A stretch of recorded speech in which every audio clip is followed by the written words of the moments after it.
Alright folks, so I am at a customer's RV and I'm finding this very common as I traveled north here with you guys. Important part of dewinterizing.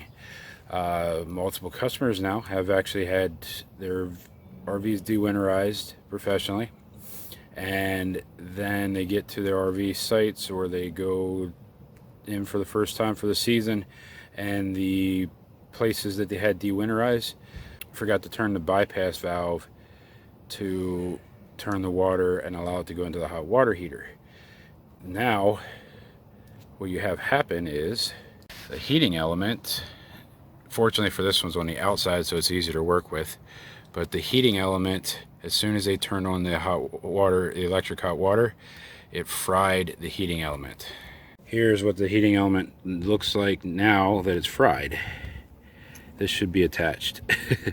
So, and that's instantaneously, that's milliseconds, all that takes. With no water in that hot water tank, it will fry that heating element.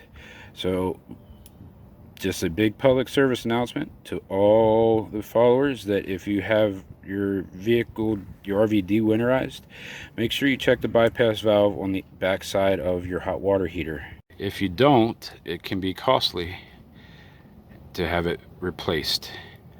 So if you don't know where your hot water bypass valve is, check in your owner's manual. It's just a simple ball valve that you turn to allow the water to go into the hot water heater, and you will prevent yourself from costly repairs like this.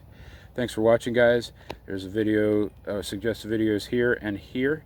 Make sure you like and subscribe to the channel and turn those notifications on so you get more videos like this with RV Tech Talk and more campground reviews and everything that we do. Thanks for watching. Be safe and God bless.